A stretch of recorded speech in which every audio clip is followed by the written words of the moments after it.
Štěpánek! A možná i Levátič. A na druhé straně obrovská šance tenkrát. Dobrá práce Hemského, Krajíček střílel tam, skvělá teč a vedeme 1-0! Průcha výtečně zapracoval před Vehanenem a český tým využívá po 21 sekundách přesilovkou, je to 1-0. Skvělé postavení Petra Průchy, myslím, že Vehanen svou širokou golmanskou holí nasměroval ten kotouč do nohy Petra Průchy. Ten tam výborně pracoval, clonil, byl v souboji s jedním z finských obránců. Svým způsobem náhodný gól, ale rozhodně odpracovaný. Tady uvidíme ten moment. Lukáš Krajíček dobře viděl, že tam náš hráč je. Sami jste viděli ten biliárový tukec. Vehanen. Nebo hokejka, noha a gól. To byla možná hokejka Petra Průchy, která tam nasměrovala puk do jeho nohy a potom do brány. Tak to se skutečně nedá nacvičit, ale je to o tom, že tam hráč musí jít, musí to zkusit a mít i trochu štěstí. Petr Průcha si teď vybral to štěstí za ty Teď to předvedli Finové, Pyrle a Pyrle se dostává do šance, Pyrle srovnává na 1-1.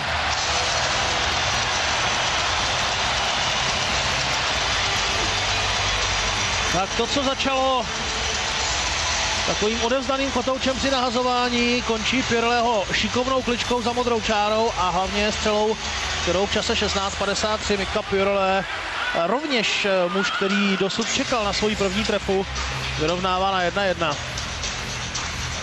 Pyrle udělal krásnou kličku, dokázal se přes našeho obránce Lukáše Krajíčka uvolnit. Tady vidíte, jak obskočil našeho beka a trefil přesně mezi betony. Ještě o ten levý beton to zavadilo, ale počátek byl přesně tam, jak si řekl. Kdy náš obránce špatně přečetl situaci a ten kotouč nahodil pozdě. Nahodil ho ve chvíli, kdy naši útočníci už stáli na modré čáře. To je víceméně odevzdaný kotouč.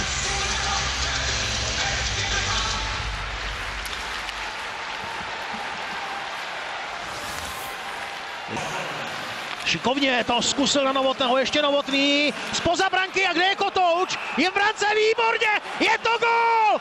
Tak teď si Novotný vypracoval tuhle akci a hlavně ukázal, jak se vyplatí sledovat puka, zkusit ho nahodit na rozhozeného golmana i třeba z prakticky neřešitelné pozice, protože tak, jak se Vehanen přesunoval, tak si ten puk vlastně sám srazil za svá záda a to je skvělá odpověď na finské vyrovnání. Tam to chvíli vypadalo na situaci na 3-2, ale Finové výborně dobruslili. Tam bylo důležité, že to Jirka Novotný nezabalil, že pokračoval dál. Viděli jste tady ze zadního záběru, že ta situace už byla celkem rozebraná. Tady šlo jen o vrácený puk na finskou bránu. Takové nahození, které si Vehanen schodil do vlastní brány. Při tom vlastním přesunu, teď se podívejte, jak se odrazí ke své levé tyči, ale nestihl zavřít tu mezírku. Skvělá práce Jiřího Novotného a český tým znovu vede. Už ta první. Tak a teď na druhé straně Hemský 3-2, Hemský krásně do prázdné branky, je to 3-1 a fantastická kombinace, na které se podílel Hemský a zakončoval jí Krejčí. David Krejčí dává na 3-1. Jsou to hračičkové, už jsem chtěl říct, proč David Krejčí nestřílí, když to má nalité, on to poslal ještě na Aleše Hemského, který mu nezištně vrátil do prázdné brány, tak tohle bylo opravdu rozebrání do posledního šroubku. Krásná situace, 3-2. Chvíli to vypadalo, že si toho naši hokejisté ani nevšimli. Nakonec podívejte se na tu spolupráci. Nahoru, dolů, nahoru, do prázdné. A Vehanen tam byl jak ve vaně. Důležité bylo, že to bylo hodně rychle, že naši hráči všichni bruslili, že dva backcheckingující Finové nestačili dojet tu situaci. Tady přes hokejku David Krejčí dotlačil ten puk do prázdné brány. No, je ten by se teď do svého nejraději zakousnul. Dovolit. Teď tedy finská přesilovka a možná jeden z dalších důležitých momentů zápasu, protože Finové stále prohrávají o 2 branky. Teď pozor na Jokinena. Jokinen snižuje na 2-3. Nechtěl jsem to přivolat, ale je to tady. Finové dávají kontaktní gól. Ale teď musíme pochválit finské založení přesilové hry, protože to bylo dokonale sehrané. tam to nemělo chybičku, Jokinen najel vlastně do obrany ve chvíli, kdy ta se soustředila na rozebírání dalších hráčů. Teď sledujte, jakým způsobem to vymysleli. Koivu na levé straně otáhl dva hráče, s ním tam právě začal bruslit Petr tenkrát Jokinen vlétl do té mezírky a zakončení to bylo také na jedničku. Škoda, ještě zbývá hodně moc času a tohle by Finy mohlo donutit k velkému finiši. Až dosud ten dnešní zápas do jisté míry odrážel včerejší semifinále proti Slovensku, jenom v opačném gardu. 9 sekund do konce třetí třetiny a skvěle Krejčí míří na prázdnou branku, kterou sice netrefil, ale to už nás vůbec nemusí mrzet. 3,5 sekundy před koncem třetí třetiny se český tým a já věřím, že vy všichni může radovat, protože tohle je zápas, ve kterém si česká reprezentace vybojuje další bronzovou medaili. Ještě si počkejme tu chvilku, ještě si počkejme ten zlomek hracího času, 3,5 sekundy, ale to už se nedá. Kdyby se vhazovalo u nás ve třetině, tak možná, ale my máme hazování před Vehajanenem a to je přeci jenom moc daleko. Také Finové už jenom dohráli zápas, ve kterém český tým poráží Finsko 3-2 a pokračuje medailová sbírka. Stejně jako před rokem, tak také letos získává český tým bronzové medaile a tahle parta si odváží z tohohle helsinského dýchánku další zaslouženou odměnu. Skvělá práce v dnešním utkání, naši nastoupili koncentrovaně, celý 60 minut dokázali udržet to, co si řekli a hlavně bojovali o každý kotouč. Výkon podpořený skvělým výkonem Jakuba Štěpánka v bráně. Bronz oslazený skalpem mistrů světa. No, pro tyhle muže, na které se teď díváme, je to zřejmě nepěkný zážitek. Podem dnešní večerní zápas nebude tak docela bez české účasti, protože finálový souboj budou rozhodovat hned dva čeští rozhodčí, hlavní Řábek a na čáře Bliml.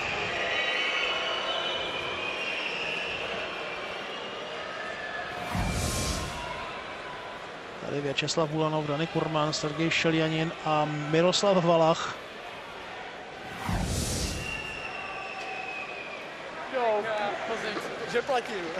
Je to stejně krásné, když se šampionát nebo jakýkoliv turnaj končí výhrou. To je úplně jiná tečka za mistrovstvím, když po posledním utkání hraje česká hymna, když po tom posledním utkání přebírají čeští hráči medaile.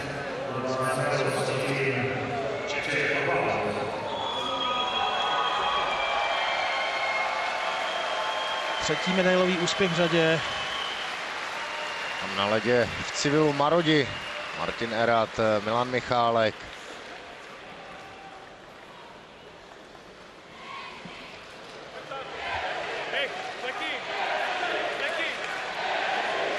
Tak, teď se kapitán českého týmu Tomáš Plekanec tak soustředil na kameru, že si vlastně ani nevšiml, že už ho vyzývají k tomu, aby přišel pro medaili.